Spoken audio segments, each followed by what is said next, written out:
川普从8月说可能允许部分将归，到现在是禁止出售。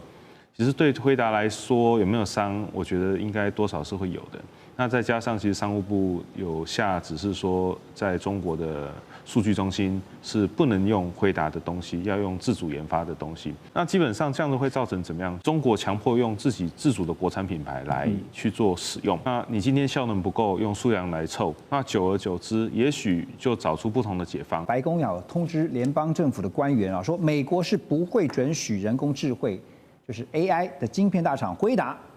降规版的这个晶片呢，就是 Blackwell 呢卖到中国大陆去的。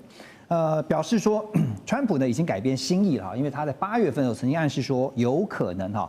会把这个 Blackwell 准许它卖到中国大陆去，但是是降规版的，效能降低大概30%到50%。可是显然从最新的结果看得出来，是在内部对中鹰派的压力给了川普很大的压力。所以呢，对照这2天特别到台湾来啊，风尘仆仆到台湾来参加台积电运动会，然后旋风式又离开的黄仁勋啊，因为他之前就提醒过，围堵只会使得美国在与中国的 AI 竞赛中落败。还有一个最新消息，大陆方面传出，为了要促进内部晶片产业的发展，也推出了晶片自主化。那特别呢发布了指导命令啊，要求接受国家经费的资料中心计划只能够使用中国大陆国产的晶片。好，我请教江老师哈，黄仁勋的提醒啊，因为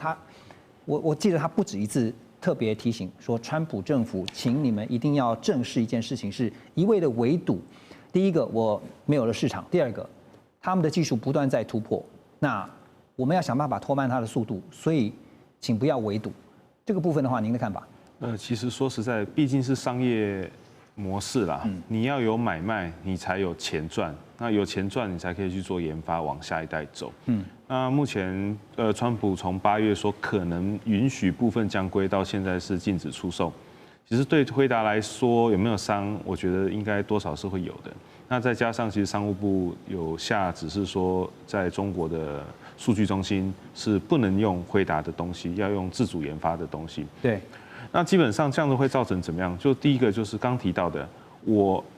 中国强迫用自己自主的国产品牌来去做使用。那你今天效能不够，用数量来凑，那久而久之，也许就找出不同的解方。第一个，那其实，在华人很容易就是做，因为像美国会习惯是像这样子，会有点像是暴力的去解题。我用数据，我用数量，我用效能来去解 AI 的题。那中国可能我因为效能提不起来，所以我别的方式去解这个题。辉达的创办人兼执行长黄仁勋啊，最近他出现在美国城堡证券参与2025年全球市场未来展望人工智慧与下一个成长前沿的这场盛会进行做对谈。那么他特别谈到了中国大陆市场的时候呢，他就语出惊人说啊，他说美国出口管制啊，让辉达100%退出了中国。那曾经在辉达这边呢，是在中国大陆有市占95%的业务啊，恐怕未来都要归零啊。这个话真的是非常的惊人啊！原先95%，现在一夕之间有可能会归零，怎么办呢？那因为针对美国对中的 AI 政策呢，黄仁勋就因此呼吁啊，说要退后一步，回归第一原理，并且也指出了 AI 竞赛的关键是赢得开发者。而中国大陆呢，拥有全球大约50%的 AI 研究人员，还有包括顶尖大学浓厚创新的氛围啊。这个7月份呢，黄仁勋在北京也曾经告诉过媒体记者，他说技术领先需要庞大的市场。他还特别讲了一句话，针对华为的，他说任何低估华为和中国制造能力的人都非常天真。所以黄仁勋是不是意有所指？美中之间其实应该走的是竞合，而不是竞争，是这样子吗 ？Russ 怎么看？黄仁勋他的立场是非常清楚，他一直说，美国不要管那么多了，不要限制那么多了。他说至少中国会 catch up。其实我们在台湾，我们非常熟悉科技业，对不对？那我们也知道中国有这个能力，就是追上只是迟早的事情。世界跟钱的问题，但是或许不管他们投资多少钱，有多少人力，那或许会未来几十年还是会慢一步，不管是美国或台湾，但是迟早都会 catch up。那黄仁勋也是很直接就讲到这件事情啊，所以他真的认为这些管制是没有意义，而且他也很坦白说了，他觉得NVIDIA 在中国大陆的 customers 客户不是军方，所以人家说，你的晶片是中方会拿来用在军事设备、武器等等，那他一直否认，对不对？所以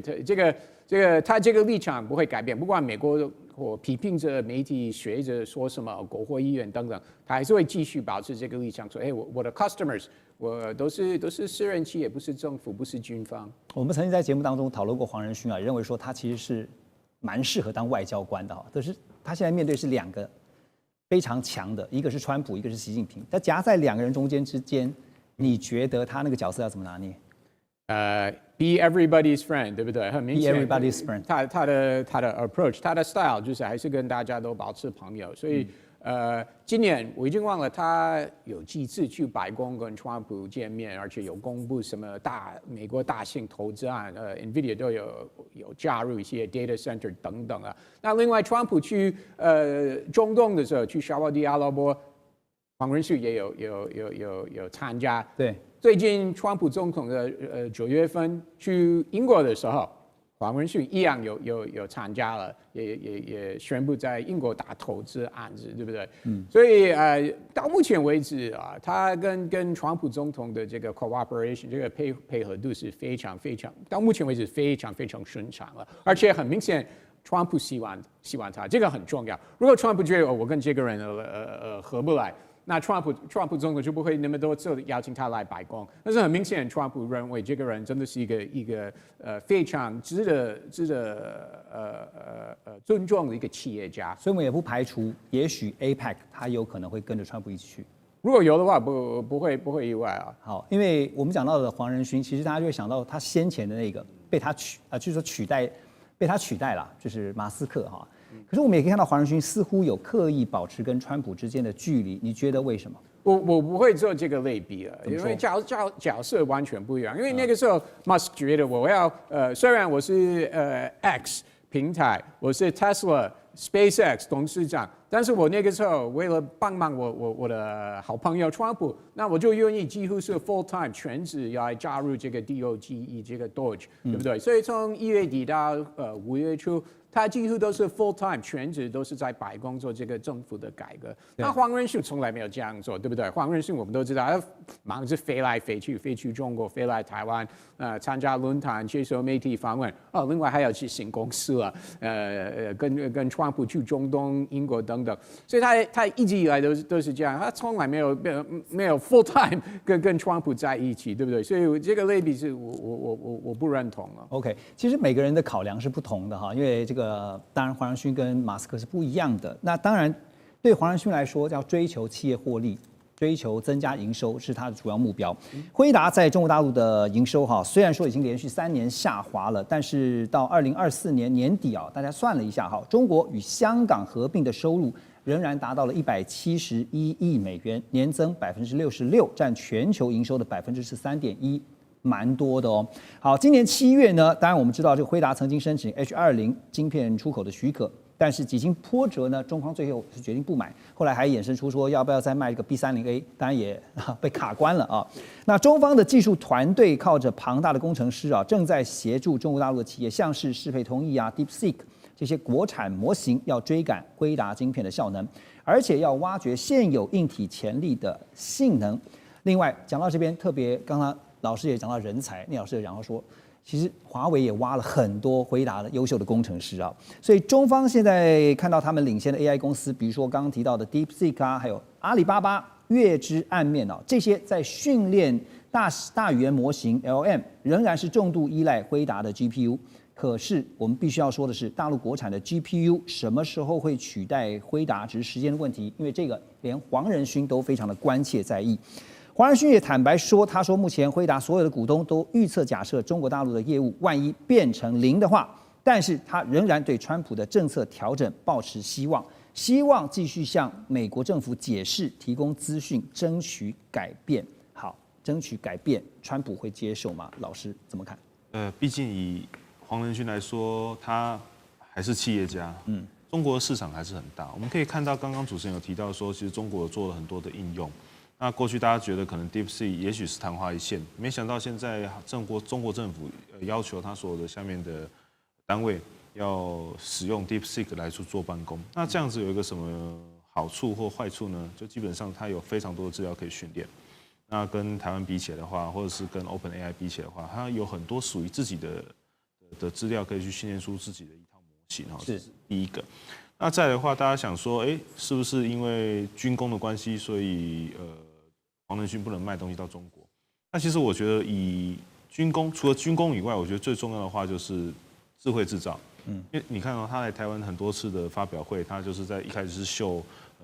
Digitwin 数位孪生嘛，那再是造那个智慧工厂。那到现在上一次来是秀他的机器人，就那个 Jensen Thor。对。所以你看它其实是有一套的整个所有未来的我们的愿景，可以用到 AI 或者是用到他们家的产品。那其实这个是个非常大的市场。虽然说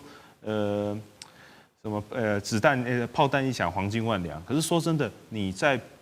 和平时代靠这个赚钱其实是比较务实的哈。所以我觉得说，如果今天大陆自己做出它自己的一套系统或 AI 的话，也许没有 NVIDIA 那么强。可是问题是我就可以去慢慢取代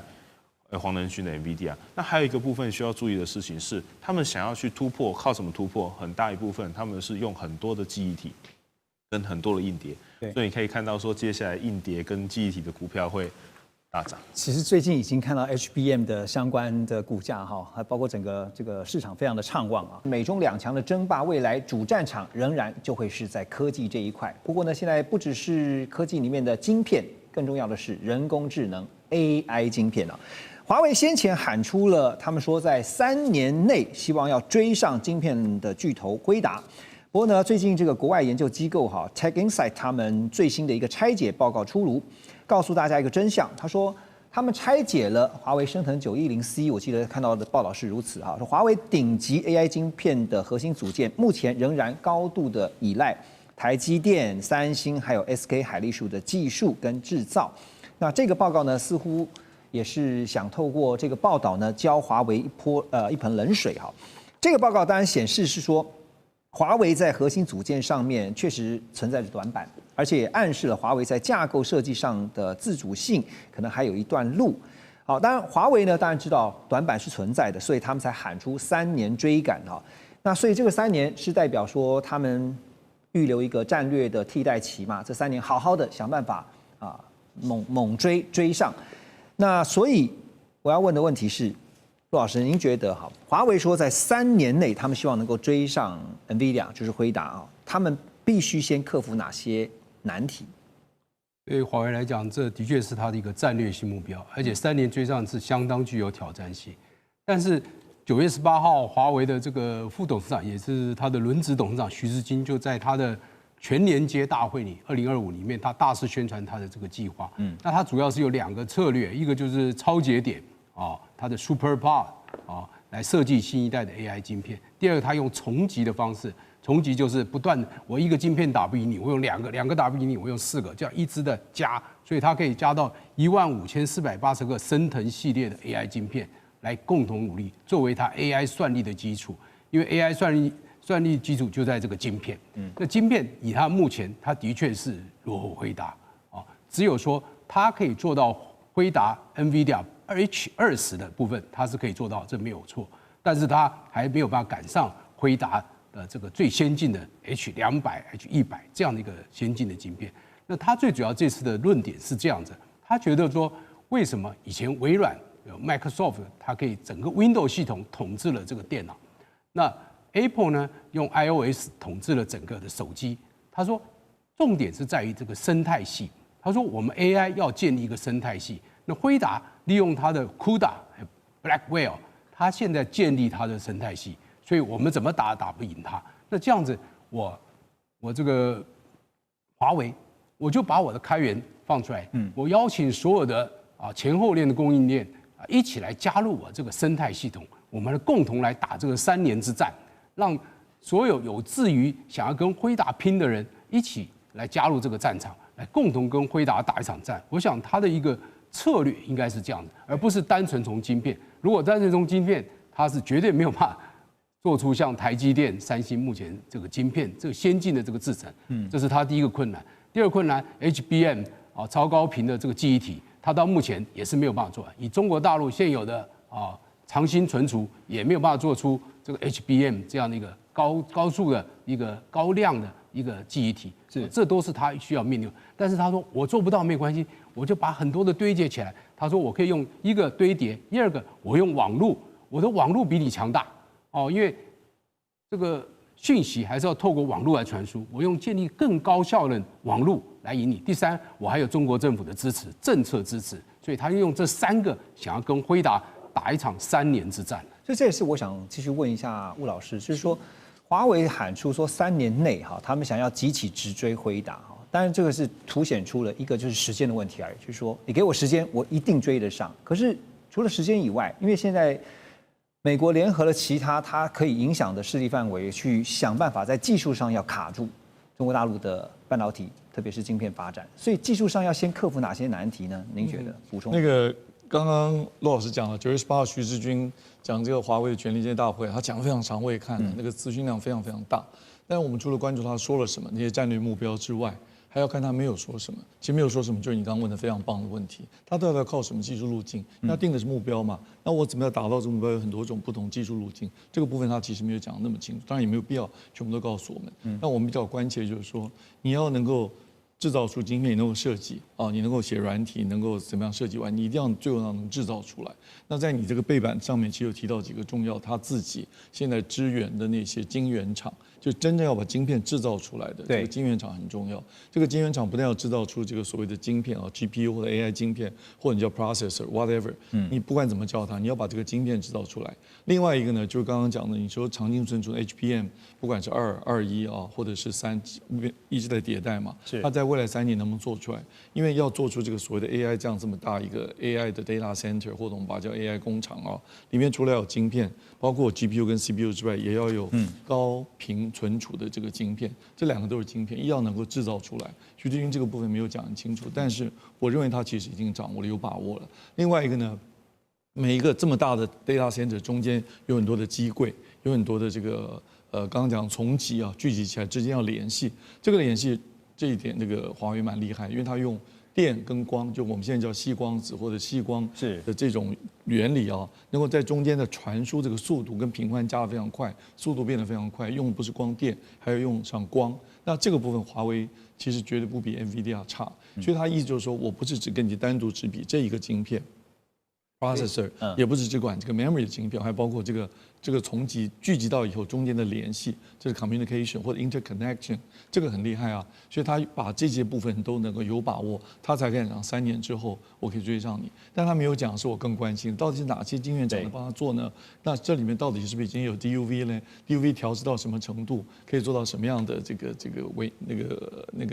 伪做的技术？这个是我们要继续观察。等下特别要请教您 EUV 的问题包括 DUV 跟 EUV 那可是讲到晶片的部分，其实有一个现象现在大家也注意到了，就是美国现在很头痛的是中国大陆的成熟制程晶片他们的市占率现在越来越大，而且呢最新的研究显示呢，66%的美国产品都在使用中国大陆制造的晶片，这些晶片都是我们现在讲的成熟晶片。所以呢，中经院的分析师跟预估说，中国大陆成熟制程的晶片制造，渴望在2年内就会取代台湾，成为全球第1的市占率成熟晶片虽然说技术门槛不高，可是呢，像是工业上的汽车、家电这些非敏感领域都用到这些成熟晶片制成这些晶片。那中国大陆如果万一掌控了主导权跟话语权，垄断了全球在成熟晶片的供应链的话，那么未来美国对中国的先进晶片制裁会不会反过来被钳制住？所以我们先请周老师带我们看成熟晶片在这个中美竞争下，它的重要战略价值是什么？好，这个因为讲到晶片，这个吴老师也是专家，我刚才这个节目之前我跟他请教了一下这 CSS 的定义把成熟晶片定义成22奈米以上。那吴老师说，美国去设定的一个这个底线是14奈米嘛，所以中国大陆没有办法，就是基本上14奈米，中国大陆大部分的这个晶片厂没办法制造14奈米以下。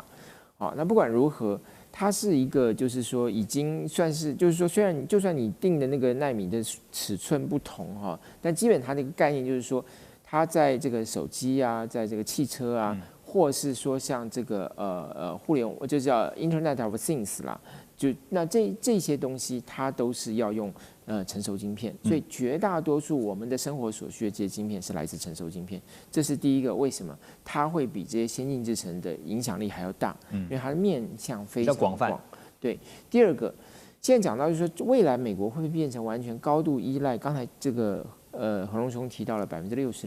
事实上。这个数字我看是可以有的讨论的未必真的是如此。为什么呢？因为现在大家对于中国大陆的制程到中国大陆的这个产能到底有多大，其实专家是没有共识的那这样当然前2年是说中国大陆大概占全球28%了，我认为这个比例一定很高，而且呢一定是不断还会增加，因为中国大陆它盖工厂速度也很快，所以它的成熟制程的产能不断扩大，这是事实。问题是。大到多大，以及对全世界的影响，对西方国家市场影响多大，这就是一个问号。比如像说很多工厂盖出来，但是它到底能够生产多少片，它的良率如何，这个每一家工厂不太一样所以这个本身能不能有一个精准的估算？你现在盖出来的时候，它是设定是说它能够产多少，可是因为这家新的工厂的产能，其他家的工厂可能也会调整，所以它是一个动态的过程。然后它真的是不是能够产那么多，以及产出来的良率，这是另外一个问题。第二个问题是什么？就是到底中国大陆的晶片产能是多大程度满足了它国内的需求，然后以至于它可以外溢到全球，还是说它国内需求都没有办法满足？有的认为说它已经在全球扩散了，就是说全球很多国家都是依赖中国大陆的这个成熟制程、成熟晶片来作为它主要的生产需要。对。但是也有的估计认为它只满足了它国内的不到20%，所以这个估算又千差万别。那因为它本身国内的这个电子产业或其他各方面产能也都很大，也都需要晶片。不过这个是凸显出刚刚吴老师也点到了，就是依赖的问题就是当你这个比例越高的时候呢，未来被它钳制住了怎么办？所以，现在大家也在看说，未来就变成是美中2个大的这个架构，就是说2大就分得非常的清楚一个是美国制或者美国盟友制的，对。我可以补充一下，刚刚左老师讲那个最近研究，你说66%，也许应该稍微再研究。这个数字是指说送到美国境内的那些电子产品，可能洗衣机啊、微波炉啊，其实通通算进去，里面的成熟制成晶片有66%在中国大陆制造，是指这个意思。因为晶片是一个中间产品，它不是个 final 的 product， 所以说呢是放到很多别的产品里面的晶片。对。那中国大陆这个，所以你回到你刚刚讲外溢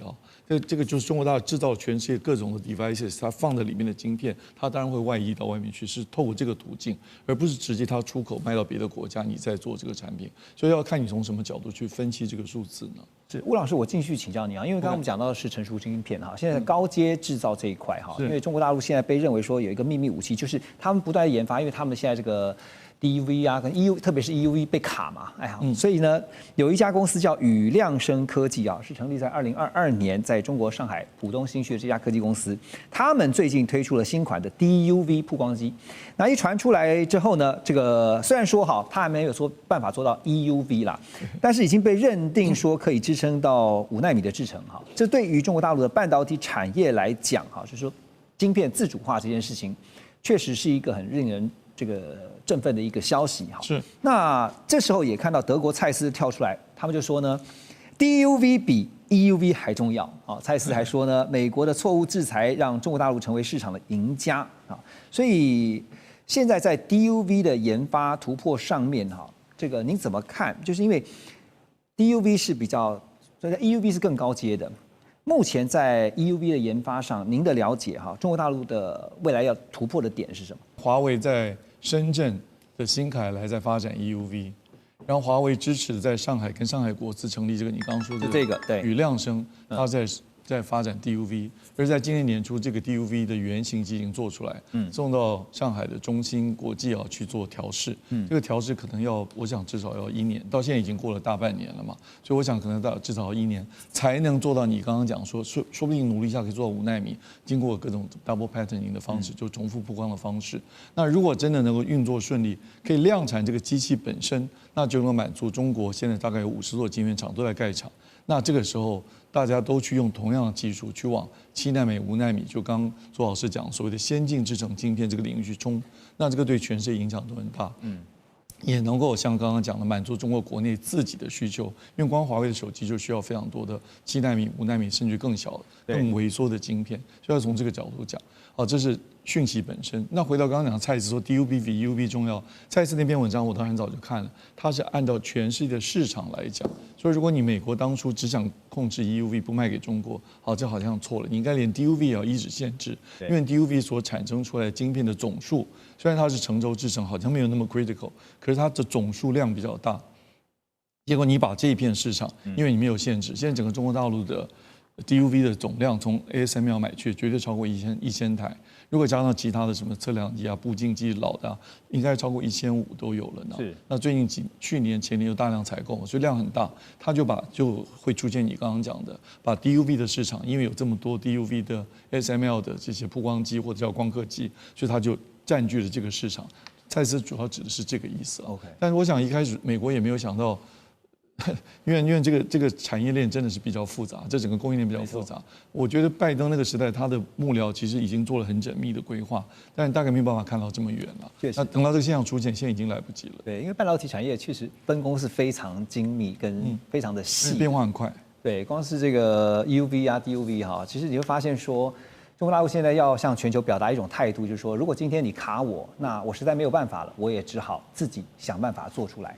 欢迎您继续回到环宇全世界，我们马上来看的就是华为最近他们公布了一个为期3年的发展愿景啊，这是在华为全连接大会的场合上面看到华为的副董事长，也是现在的轮值董事长徐直军，他在会中就向大家展示了新一代的 AI 晶片，还有升级版这个 SuperPOD 设计啊。那 SuperPOD 整合运算、储存、软体还有基础设施管理，在概念上呢，明显是致敬辉达的资料中心平台。说是致敬，其实呢，无非就是对标啊，就是辉达能够做到什么样的程度，我们华为就想办法赶上。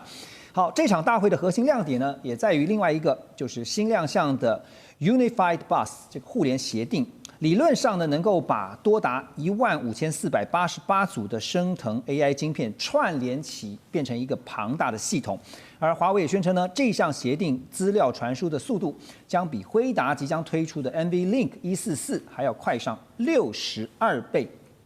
华尔街知名的投资机构 Bernstein 他们就分析说呢，虽然大陆业者整体效能现在看起来仍然是落后于辉达跟超微的，但是呢，大陆业者近年来不断的在追逐在寻求突破算力瓶颈的解方。像我们现在提到的华为就宣称呢，他们有能力可以把100万颗晶片从极化，来透过这样的方式追上这个跟辉达之间的技术差距。好，那我先请教江老师啊，我们现在提到说 SuperPOD 这个设计，因为这次看到在华为的大会上面有新一代的 AI 晶片，还有这个升级版的 SuperPOD， 它的原理是什么？用比较简单的方式来说的话，其实之前应该是中国被美国制裁，不能去买比较先进的辉达晶片嘛。那其实在中国这几年来一直不断的想要去突破美国的封锁，以前是讲的小院高墙嘛。那一直不断的去试。那我们其实也尝试的去看中国的几间公司它的专利的状况。我们会发现到，它其实不只是在 AI 的晶片跟 AI 的设计上，它连在制程的设备都有在不断的去做自己的东西出来。那包含之前讲的新凯来等等等等。那其实这些公司它都是跟辉达都是跟华为有关系的。因为你不可能凭空生出一个半导体晶片，或凭空生出一个什么新的技术。那主要还是要靠怎么样去做它。那怎么样做的状况下，就是要有去设备。那今天这个技术呢，它其实因为刚有提到，它被美国制裁，它不能买比较应该说先进的设备，然后来去做我的先进的半导体晶片，所以我就得用某种程度的方式去把它串联起来，来达到我现在所需要的算力。那比如说我从做住平层，然后再做到变成住高楼，那让我的资讯的串联速度能够变得很快，达到现在那个辉达它的需求，那大概是这个样子的感觉。那然后刚请说，没事，请说。对，那刚刚我们提到说，现在华为也宣称哈，说他们可以用100万颗晶片，然后用重极化这个技术，然后呢达到的效能其实不输给辉达。是，所以这个重极化又是什么呢？重极化就比如就像我刚刚讲到的，就是把它全部连在一起，能够让我里面的资讯能够跑得很顺畅，然后能够沟通的很快。但是这个重极化会遇到一个什么问题？就是我今天把它叠高的时候，它的散热怎么办？哦，那我的资料传输的时候，如果假设这100万颗当中有一颗坏掉，它会不会整个都坏掉？那也会有点像是我们之前在台湾很引以为傲的 CoWoS。那我就是把很多杂七杂八的系统全部都叠在一颗晶片上。那华为这个其实也是类似 CoWoS 这种感觉啦。那我们讲个比较台湾人可以理解，因为台湾人每一个人都对半导体算是非常的了解啊。好，那如果这个万一一个坏了怎么办？那万一叠坏了，万一粘坏了怎么办？所以大概是这个样子。所以它的关键在于未来的散热技术。其中有一个是非常关键，就是散热。对，不只是散热，那再来是怎么样它连得比较快，怎么样把它粘得好。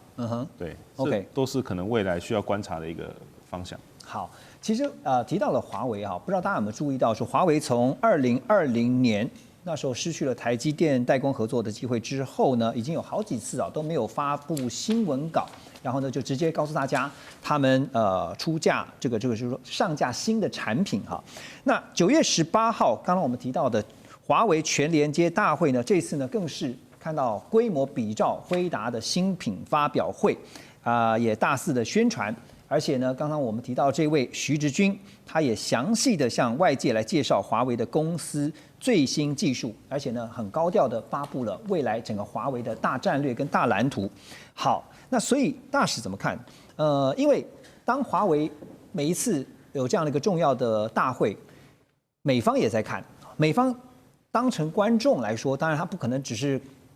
当吃瓜的观众哈，他们也看。那包括像是听简报的美国的商务部啦、国务院啦，甚至是白宫，川普也许真的没时间看哈，但是他会底下的这些幕僚会看。美方看到之后，您觉得他们会有相关的什么反应或动作吗？就继续堵那个好像一面墙哈都在漏水，继续堵。哎，好像就是他继续那个漏水地方把你堵起来，基本上就是要你死，就是这样，哎，就是华为要你死掉。那问题就变成华为也很带种，他跟美国对打的时候，他通常都说：“我告诉你我要怎么做，我告诉你我怎么做，我东西出来我也不藏着掖着，我就高调宣布，老子又突破一点了。”他就这样子玩啊！你美国对华为今天制裁10年前就开始啊，华为当初那个手机，我当年在那个海外看到华为手机的时候，华为那个整个的它的那个趋势是怎么样？要把苹果都要干掉的。那个手机在那个起码我在纽西兰看到，哇，那个旗舰店那种开法，那个广告的做法，你已经感到说那个 Apple 的时代结束了。那当时就是美国人就开始把华为就是把你往死里打，连孟晚舟都给你抓起来了。对，所有的实体清单，第一个就是华为，什么都不给你。对你根本就是被他连他的这个 Android System 他都不给你用，那就要你死啊！那华为就是靠着明着打。那当然就美国商务部来讲，他基本上还是在继续怎么样卡你这个发展的，就是说你致力发展的这个机会嘛。不前一阵才把这个 HBM 也给他禁掉了，对 HBM 也禁掉了，然后呢？这一部分我觉得还会基本上还会对它的周边的公司啊，比如说啦，今天华为做光刻机的好几个公司，我听说有3个公司啊，它在列入实体清单，它去查你不准卖嘛，它不准卖啊，你所有的这个技术，你的设备就技术把你卡掉，所以美国就是不断的卡你，然后呢把你东西都明着来啊。那现在来讲，我觉得就是说。美国会发觉越来越可能，就是说，在实际上这个长远的来讲，对中国大陆来讲，你逼着它做全产业链的发展，对，不但所有的关键这个零组件它自己做，它连设备都得自己做。它本来还不会进军你这个设备，说半导体的设备，哎，你现在搞不好做连设备，你像他现在搞这个光刻机，没事就给你公布一下，我又搞了一个什么新的什么专利，我这个上海电子微电子又怎么样，我的这个哈工大又有什么，他就不断的在这边突破。所以我觉得就是说，美国跟国务院跟白宫基本上现在没有改的方向，就是继续堵它，继续堵。哎，看哪里有漏洞就堵它。大使点到一个重点啊，全产业链的发展是被逼出来的哈，所以不管是硬体也好，软体也好，特别讲到软体哈，这个 Android 不给了以后呢，华为自己就做了一个 Harmony OS 啊，鸿蒙的系统哈。那当然这个。接下来在半导体的竞争之后，现在看的就是 AI 的算力啊，尤其人工智能这一块，将来一定是兵家必争之地。阿里巴巴呢，也向市场传递了一个明确的讯号啊，在24号他们宣布要扩大 AI 云端基础设施的投资，说未来3年呢要投入将会有超过今年2月所设定的3800亿人民币的计划，而且呢要发布最新大语言模型 Owen3 Max。延续年初大陆国产 AI 模型的研发热潮，当然这个消息呢也带动了他们的 ADR 股价呢猛涨了8.4%，到了176.76美元。好，所以说这个看来啊 ，AI 不但会是中国大陆经济产业成长的引擎哈，也会是 A 股的引擎吗？那这两者之间有什么不同？聂老师，你的观察？当然，我们股市是经济的橱窗，大家都是全民运动嘛，这两者本来就是很互动的。那 AI，我们大家都知道 AI 是我们的未来，你懂 AI 就有未来，对不对？AI 很清楚嘛，我们从数字来讲，只要你 AI 推动了整个这个产能的这个结构的变化，然后一直往上推动 ，GDP 一定会成长。然后当然会有一个良性互动，它实体中呢，当你 AI 的这个实体经济成长之后，当然就会回来让我们的 AI 的这个未来的这个资本的支出会更好。而我们现在世界就是需要所有的 AI 的动能，因此呢，这个 image 被所有的在投资股民知道的时候，当然股市就会好。所以我觉得这两者之间呢，你说有不同吗？当然它是两个东西，但是呢，实际上在 AI 推动之下，都会往前推。我们在经济学有个很有趣的东西啊，叫做 economics push， 就经济推动，把这个我们股市也可以推动，房地产也可以推动。现在啊，我觉得全部改了，就叫什么东西？什么 push 呢？就是 AI push。只要 AI 好 ，GDP 会成长，我们股市也会增长。但是股市比较不一样，股市是短波的，有涨有跌啦。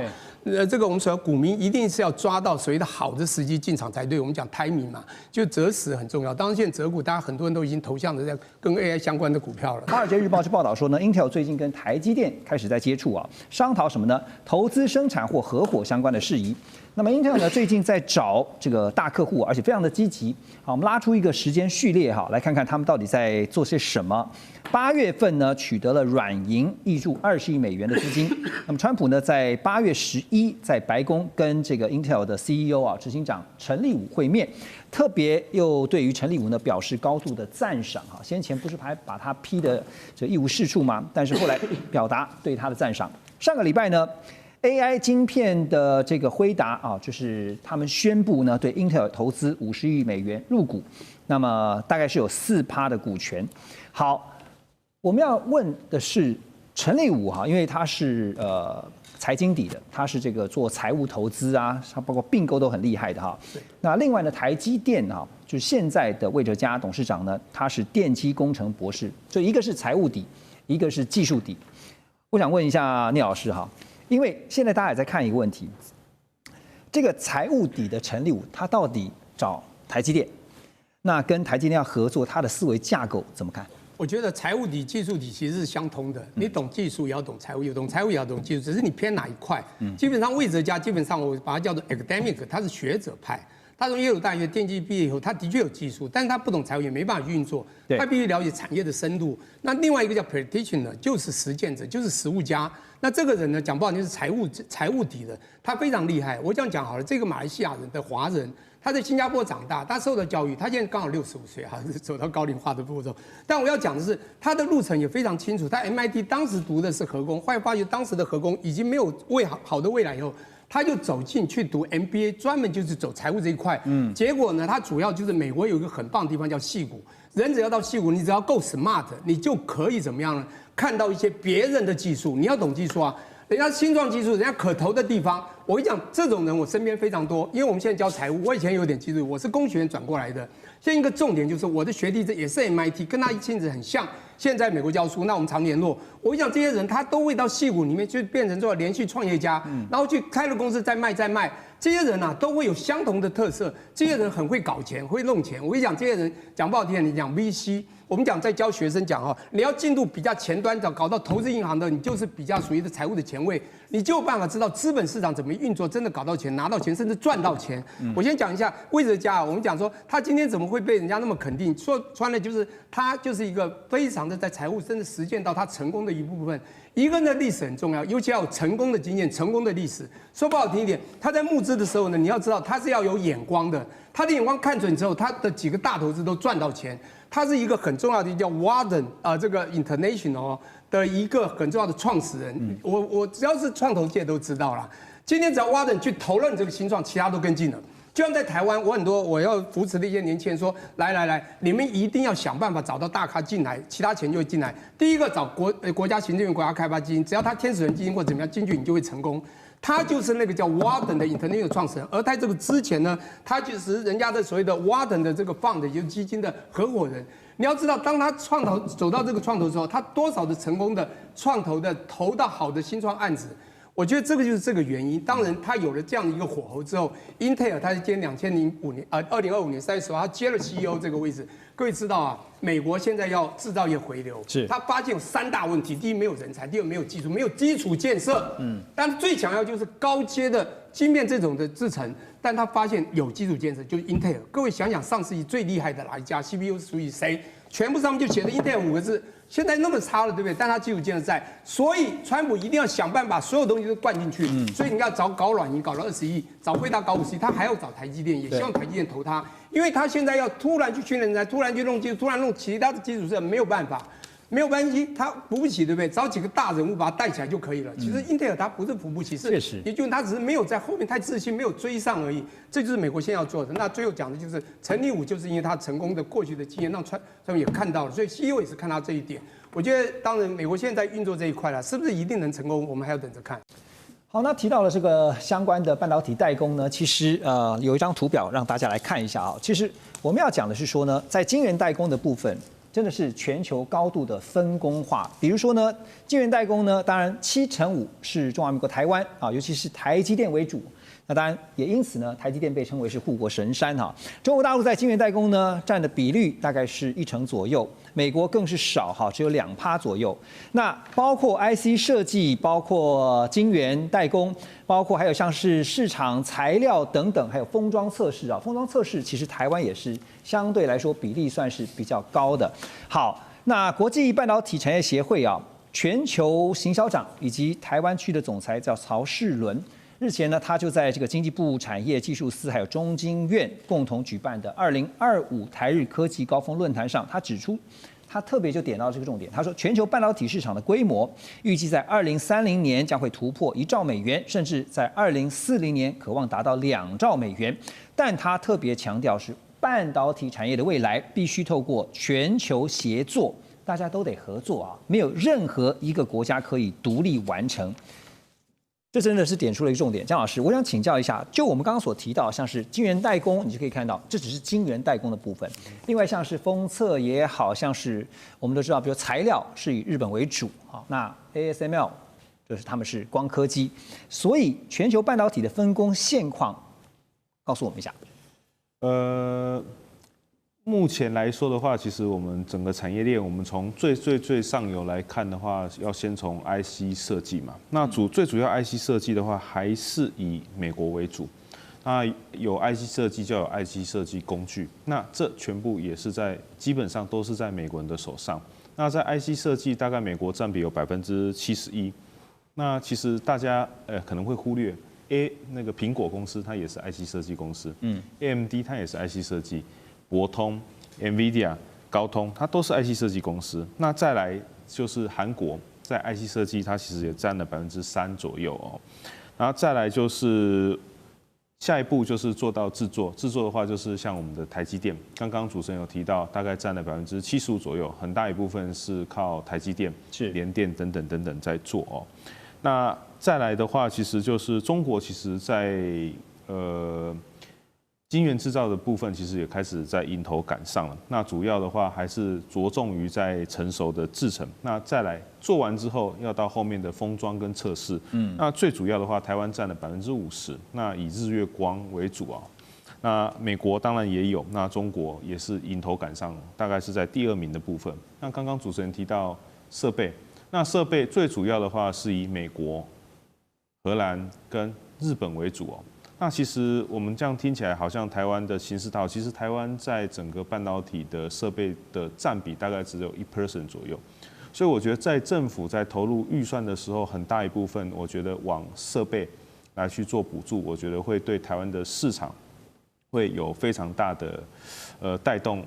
很大的一个作用哦。那目前来说，政府很大一部分是把预算是投入在 IC 设计里面哦。那包含精创计划，它很大一部分都是在补助 IC 设计。那再回到刚刚提到的说，2030年之后呢，那其实有预估整个市场半导体市场规模大概1兆美元哦。那主要是什么在赚钱？伺服器、资料中心跟存储哦，大概占了3400亿美元的这个样子的规模。那提到说，刚刚有讲到Intel， 那 Intel 跟拿了这么多投资之后呢，它会不会去威胁到台积电？这也要看说到底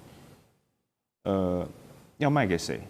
那卖的时候它成本贵不贵？回归到市场机制，那台积电做出来就是良率高又便宜，相较于其他比如说三星或者是刚刚讲的 Intel 或者是华为，那我觉得到最后还是以市场面为主。OK， 其实这让我想到，因为刚刚肖老师的分析上面让我就想到说，之前我们常常谈到所谓的全球化啊，全球化就是高度的分工啊，大家各自有强项。那刚刚透过图表我们也看到，其实每个国家都有自己国家的强项，特别是在半导体的产业当中，不可能所有人就是一条龙全包了。可是现在看到，就是您刚才也特别提到，晶片设计的部分主要还是以美国为主，那制造的部分当然台湾不用说，还有就是特别中国大陆的制造确实这几年让大家不容小觑的，因为它的制造能力实在非常的强。所以老师您的理解是哈，未来因为我们现在看到它的比重这样的一个分工的部分，因为全球化已死了这样的一个情况之下，是不是在中国大陆这边其实也不断在加强它在晶片设计这一块的能力，而在美国这边呢，不断去提升它要制造的能力。可是它没有办法提升它制造能力的时候，只有人拉，包括像台湾在内，包括像日本在内，哦，它这个版图会如何的变化？你觉得？其实说穿了，刚刚有提到说，到底是谁去买它？那主要的话，台湾很多，应该不是说很多，几乎都是做代工。那代工的话，你要看到你的原厂是谁。比如说苹果，它要求你所有苹果很多说，它要求你的安规，它要求你在哪里代工，它要求你用什么样的制程。主要其实大家回想一下，很多公司都还是美国品牌，包含辉达。所以美国今天品牌商要你去哪里，你就得去哪里，因为台湾说穿了，它只是代工。刚一直不断的提到，那每个国家它都有它想要达成的一个目标。就比如说美国，它有喊出2030，希望先进制程能够占全球占比大概30%，实际数字有点忘记。那要怎么样达成？这其实才是我们该反思的。那再来，马来西亚它希望它的封装能够占比在2030，也是2030，很奇怪。能够占比到全球的30%，那所以可以看到，其实台湾很多的厂商就往这2个地方去做靠拢。那第一个当然是政策支持，那第二个可能就是什么？我的组装厂在哪里？我的制造厂在哪里？因为说实在的，半导体不是单一厂商能够存在的，它需要完整的产业链。那包含其实美国SEMI 其实有调查说，在2024到2028。中间全球会增加80座晶圆厂，那主要65座还是集中在亚洲。那所以其实很大一部分就是看我最后要在哪里做，最后卖给谁。OK， 所以也要看你的买家是什么啊。您刚刚特别提到的辉达哈，有一张图表，来这边给大家做个参考。最近看到说，包括辉达，还有呢 OpenAI 跟甲骨文啊，他们有一个这样的一个合作的联盟 ONO 联盟啊。那也有一些分析是看到说，那确实啊，蛮高招的。为什么呢？因为是 NVIDIA 辉达投资 OpenAI， 那要建立的是大规模的 data center 啊，数据中心。然后呢 ，OpenAI 呢向甲骨文来买他们的超级算力，那甲骨文呢再向辉达买他们超强的 GPU。所以你可以看到它这样的一个 triangle， 这样的一个三角的循环啊。正好就是不断去做大他们，特别是在 AI， 特别是半导体也好，还有未来 AI 的运算能力哈。那《纽约时报》也分析哈，特别提到了半导体，他说这些半导体大厂的加入，不确定是不是能够帮助 Intel 转亏为盈，但是这很可能做到一件事情，就是让其他的企业加大对 Intel 的投资。言下之意就是说，很多钱就会进到了 Intel， 好，包括呢那些试图赢得川普青睐的大公司啊。所以大使，您觉得就这些大厂的投资角度来讲的话，他们现在是投资 Intel， 投资陈立武，顺便也投资 MAGA 的川普吗？其实这样子啊，哈，我觉得你这个问题本身就是答案啊，对不对？到底是投资 Intel 还是投资陈立武，还是投资川普？我的答案就是投资川普。OK， 非常清楚啊，因为你刚刚讲的 O&O， 我最近看一个朋友也在谈这个问题啊，他三者都互利啊，三者的股票这个案子一出来以后，三者哈，对，股票都上扬嘛，对不对？那叫相互投资嘛，所以呢，不过这个对 Intel 这个厂来讲，我觉得它是一个政治性极强的一个投资，它的本身的商业性啊，那么还有就是说，我认为是比较弱的，因为这件事情，川普是非常关注的。陈立武曾经被川普在他的这个 True Social 里面指明说他要赶快下台，根本对他还认识不是很清楚，就要叫他下台。那然后呢，从拜登开始到川普，都要求很多人去 Intel 投资。美国什么时候管到这么多了？美国是一个纯社会、纯资本主义的一个政经体制啊，跟美国政府多次要人家去投资，我们台积电被传言多少次要去投资，对不对？去投资 Intel，原因是什么？我说就是要救这间公司啊，对不对？在商业竞争里面，你不行了你就垮掉就好了。可是美国的可能政治人物认为这个 Intel 不能让它垮，那不能让它垮的话，就要别人去投资。我们台积电什么都被点名了，很多公司甚至韩国厂也被点名了，就要去救 Intel。那最后叫这个谁去投资 ？NVIDIA 去投资它，对不对？现在又讲这个还有别的公司也要大家都要去投资它。其实从某种程度上来讲的话 ，NVIDIA 跟 Intel 是竞争者啊。Intel 为什么现在落入今天的境地？它也在做 GPU 啊，它是 CPU 起家没有错，可是它也做 GPU， 它产品卖不过 NVIDIA 啊。它跟 NVIDIA 是在一个怎么讲竞争的关系？那为什么要让他拿40亿、拿50亿去投资它？我说穿了，我从政治角度来解释好了。第一个啦 ，Intel 是美国的亲生小孩，这个是亲生的。然后 NVIDIA 呢是移民的小孩，是移民的小孩。那我们台积电是什么？是外国人的小孩。连小孩都不是，就是个外国人。对，那川普这些人基本上民族主义观点是很重的 ，Made in US 还一定要 Made by US Company。Intel 是美国这方面的招牌，所以他们在出手救这间公司，而且是政客叫别人的投资人去拿钱救这间公司，救不救得起来不知道，可是他就是要救。